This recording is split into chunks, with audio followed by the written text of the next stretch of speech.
Astal is a hidden gem for the Sega Saturn. You can search high and low, but you would be hard-pressed to find another game that looks and sounds as gorgeous as Astal does. Everything in the game is hand-drawn, from the storyline stuff to the actual levels. You can see, hear, and feel how much care went into the design for this game. Astal's toolset is simple but effective. Throw your enemies, blow your enemies, bash and smash your enemies, and don't forget to use your bird friend as well for attacking and retrieval of items. He's not as fast as another Sega character we know, but he definitely makes up for it with the charm and attitude that was so prevalent amongst mascot characters for Sega in the 90s. Get away from me, you stupid bird! Quit following me! I'll find him and beat the snot out of him! With attitude to spare, a charming and cutesy look, stunning visuals, and solid gameplay, how could this game have gone unsung for so long and still be cloaked today from the gaze of many gamers?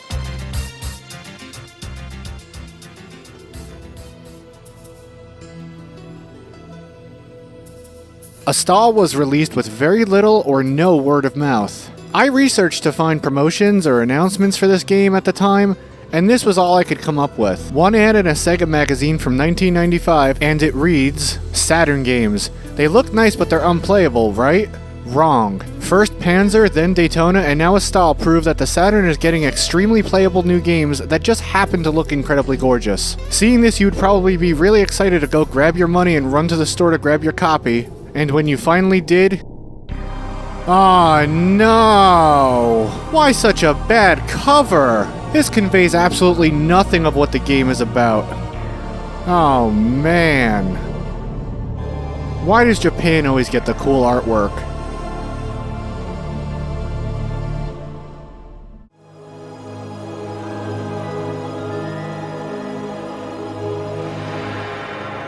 It's funny to think about now, especially when you consider that there are so many games now that fit into the gorgeous 2D platformer category, that Astal was released at a time where this was considered a dying art, and one that nobody really showed interest in across the board.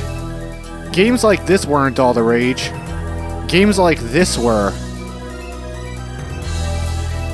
No, if you wanted your action, you were gonna go with a 3D game like Tomb Raider or Resident Evil or Virtua Fighter. Are you noticing a theme? Astal got buried almost immediately by other titles on the Saturn and elsewhere, and performed so poorly that it wasn't even released in Europe. What an absolute travesty.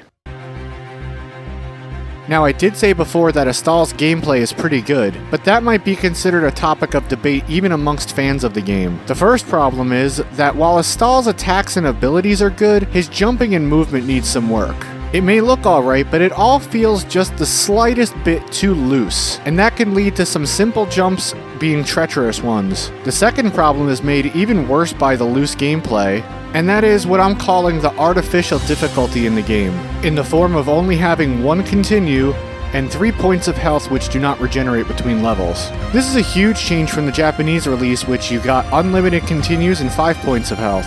Now, unlimited continues might be removing a lot of the challenge from the game. I don't feel the US release needed to do that, but just one continue? Maybe have the ability to find or gain more, that would be nice.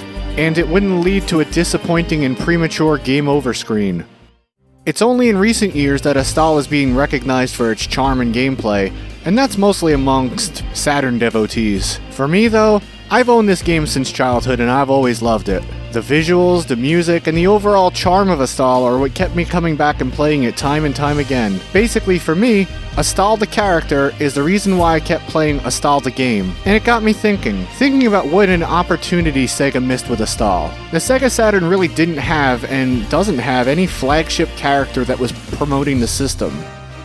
Sure, Sega is always going to equal Sonic, and there was that Sagata Sanshiro guy being the mascot of the system in Japan, if you'd call him that, but there weren't many rip-roaring fun Sonic games on the Saturn, and this guy doesn't really make me want the system either.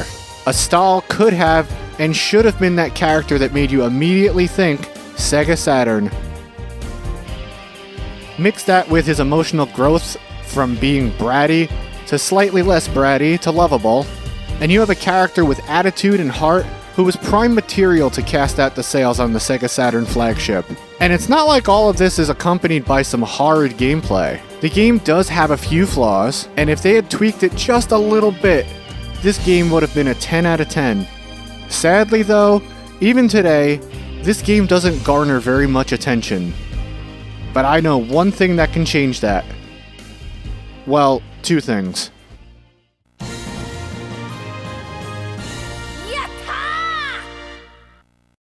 Peace out.